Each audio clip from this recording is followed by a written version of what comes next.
Quando olhamos para os homens mais ricos da atualidade, no topo das listas estão os bilionários da tecnologia, como Jeff Bezos e Bill Gates. Mas, na verdade, o empresário mais rico que já existiu morreu quase um século atrás. No vídeo de hoje, vamos examinar um império empresarial tão vasto que, mesmo após 100 anos de progresso tecnológico, nenhum homem conseguiu superar seu fundador. Esta é a história da Standard Oil. As origens dos maiores monopólios de petróleo da história são, na verdade, bastante humildes. Tudo começa em 1839, com o nascimento de John Rockefeller, no interior do estado de Nova York. Ele era o filho mais velho de um comerciante itinerante que se identificava como médico botânico, mas que, na realidade, vendia o equivalente do século XIX a medicamentos homeopáticos. Ele passava semanas longe de casa e, na verdade, teve vários filhos com outra mulher, que decidiu trazer para casa para viver com sua esposa. Assim, todos viveram juntos nessa casa muito confusa. John cresceu aprendendo a negociar para conseguir o melhor negócio possível e a tirar o máximo de cada centavo que recebia. Sua família raramente ficava em um lugar por muito tempo, e John viveu esse estilo de vida nômade desde os 3 anos de idade. Para ajudar sua mãe, John ganhava dinheiro criando perus ou fazendo trabalhos para os vizinhos. Sua inteligência foi bem aproveitada quando a família se mudou para Cleveland, Ohio, em 1854, onde ele teve a chance de frequentar uma escola de verdade. Mas menos de um ano depois, John abandonou a escola para trabalhar como contador em um corretor de produtos locais, ganhando 50 centavos por dia.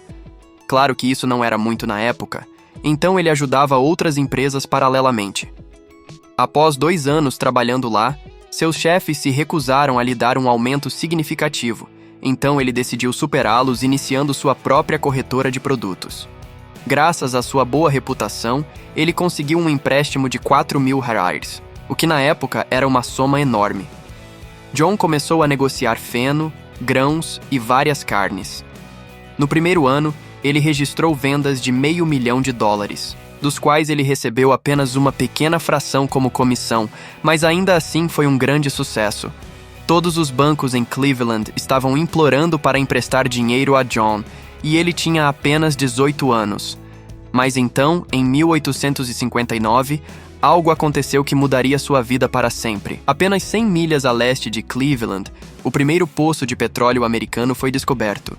Isso marcou o início da corrida do petróleo na Pensilvânia, e dentro de um ano, 4.500 barris de petróleo seriam produzidos. Naquela época, o petróleo não era tão valioso quanto é hoje, já que os carros a gasolina ainda não haviam sido inventados. Mas o petróleo poderia ser processado em querosene, que as pessoas usavam em lâmpadas. John percebeu, no entanto, que os maiores lucros não estavam na perfuração de petróleo, mas em seu refino. Ele testemunhou muitas pessoas falirem antes de encontrar petróleo, então sabia que o negócio era arriscado demais para ele. Em vez disso, deixaria que outros passassem pelo trabalho de encontrar o petróleo, e ele simplesmente o compraria deles. John teve que esperar até 1863 para que o governo construísse uma linha ferroviária conectando os campos de petróleo da Pensilvânia a Cleveland, mas quando essa linha foi construída, John estava pronto. Com uma longa fila de parceiros e bancos prontos para apoiá-lo, ele também montou uma equipe de químicos e engenheiros experientes que não apenas otimizaram o processo de refino, mas também descobriram vários usos para os subprodutos do refino do petróleo. Veja, as refinarias iniciais em Cleveland operavam com cerca de 60% de eficiência, mas John não apenas aumentou essa porcentagem, como também começou a vender todos os subprodutos, como cera de parafina, alcatrão e nafta. Em 2 anos, a refinaria de Rockefeller valia mais de $70 mil e estava entre as maiores de Cleveland. Mas John não parou por aí. Em 1865, havia 26 refinarias concorrentes, mas dentro de 5 anos, John havia adquirido todas, exceto 4. Nesse ponto, seu negócio estava grande demais para ser administrado como uma parceria. Então, em 1870, ele incorporou a Standard Oil de Ohio. Para convencer os poucos concorrentes restantes em Cleveland, John simplesmente os convidava e mostrava seus livros, revelando que ele poderia operar com prejuízo por muito mais tempo do que eles poderiam permanecer solventes.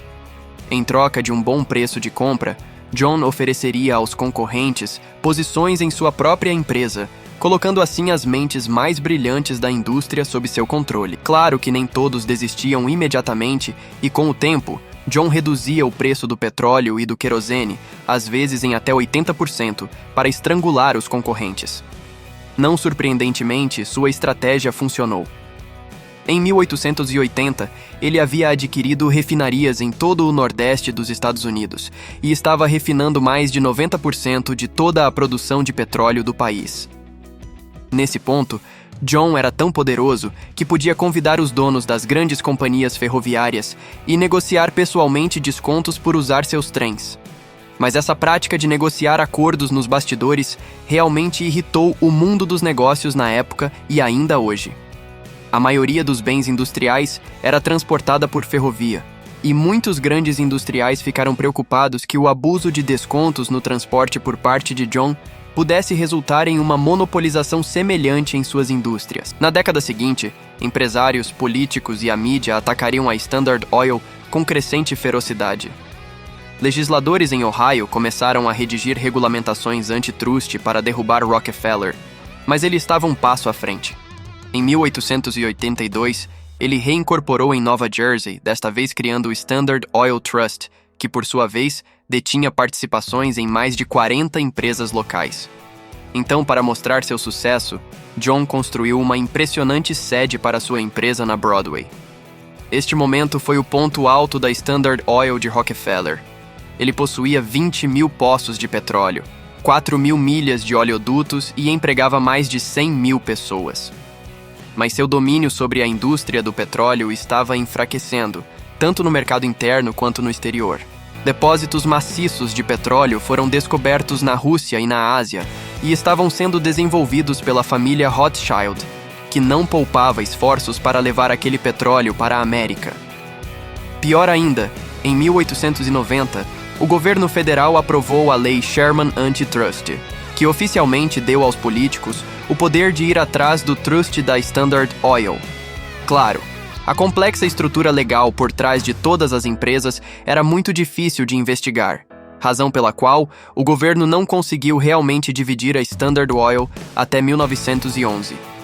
Mas, a essa altura, John Rockefeller já havia retirado seus lucros e não estava mais administrando ativamente a empresa.